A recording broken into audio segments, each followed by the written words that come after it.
Bonsoir a todos. Bienvenue. Copas Chez Gabriel, número 8. We are bike. Those opening visuals, that is a movie called To Live and Die in LA, the work of cinematographer Robby Müller, a Dutch cinematographer.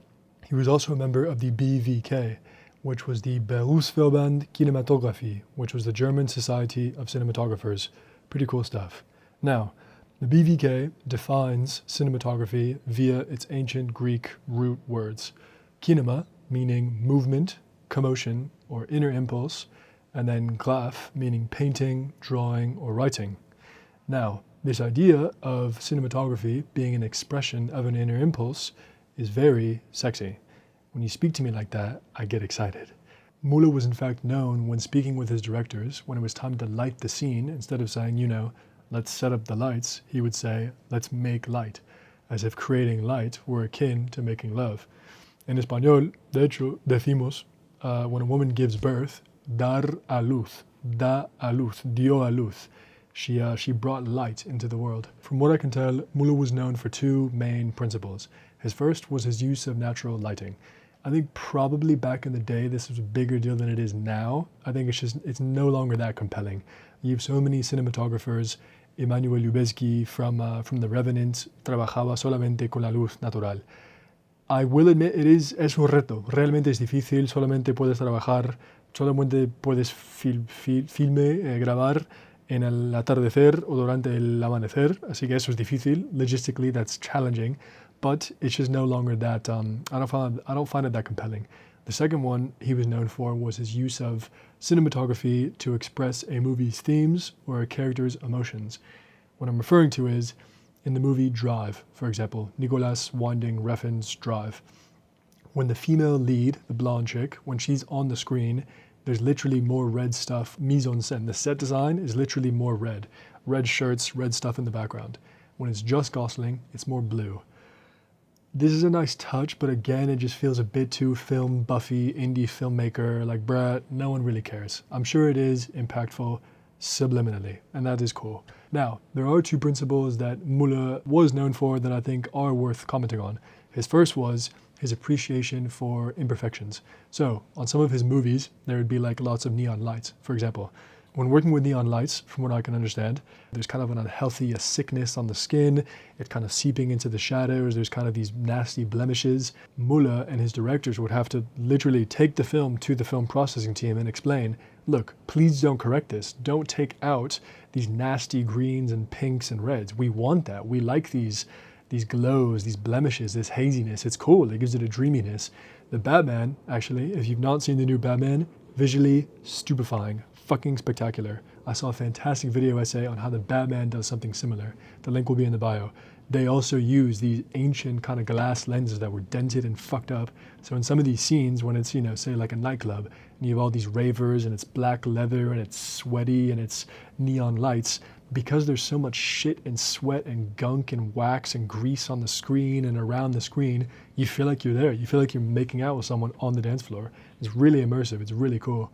The second one was Müller's appreciation for, basically he had this methodical fetish for light, this infatuation for light. Writing for Apartamento magazine, Paris-based poet Haydée Touitou, I'm unsure how to say her name, sorry, basically explains that Müller over the years, whenever he wasn't on set, whenever he wasn't working, he was basically in his hotel room, right? When he's on the road, he's on tour, he's working on these sets.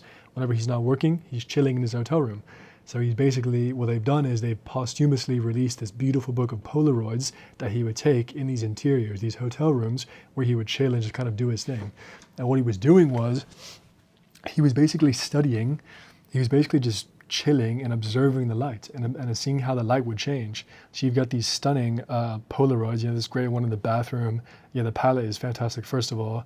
There's really gentle, soft light. It's really just intriguing, magnetic. And then you got, the toilet paper, this little stool in the reflection of the glass. You wouldn't think the tiles would be that reflective, but they are. This one is fucking fantastic. Hotel room. I mean, that's money. That's a big budget film right there. Two protagonists at night. Sex scene, champagne. That's great. Yellow and the blue. It's fucking fantastic. Twilight at night. Right. And that there's a small window for this to happen.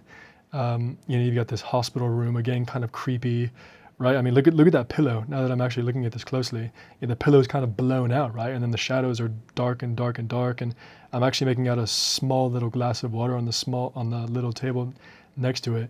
All these little details, right? You take this to the big budget, to the marketing team. They're like, no one can see what the fuck is going on. We have to kind of correct this. It's like, bruh, that's the ambiance. That's the atmosphere.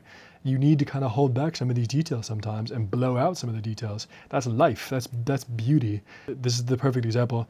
You got these two side-by-side pictures of curtains. The first one, again, you look at the light kind of blown out on the left side. This one has kind of a congratulatory, a celebratory ambiance, as if someone's just been born or is graduating or celebrating. And this one, that'd be 15 minutes later. And this is, it's somber, it's gloomy, it's it's sad. It's a sad picture. Again, here you've got this fantastic, he had this great intuition for, okay, I'm liking the bedside lamp. What happens if I cover it, if I veil it with a red scarf? How does it change the mood of the room and then my own mood? So he had this great intuition. So those are the three things that I want. Those are the three takeaways for today. One is his sensual approach to lighting, this light making, let's make light.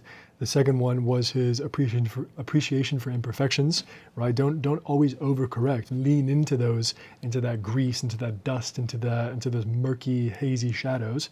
And then the third is to basically start habitually, make it a habit, start habitually assessing the light around you at all times, right? I've started to do this more, make a habit of it, 15, 30 minutes every hour, see what's happening with the light. I went to the sink recently to fill up the ice cube tray, and at the sink, at 3 p.m, I'm just being drenched in light, this direct beam of light, and the ice tray, I'm really taking time to look at it, right? And these little bubbles are kind of, it's just sun-kissed and it's beautiful. It's all these little cool forms, and it gives you a really tender relationship with the passage of time. You feel really present, and you start to really notice how subtly 15 minutes can change the ambiance of a room and how you feel yourself. All right, Copas Chez Gabriel, número 8, fini. It's been a pleasure, and I'll see you in number 9.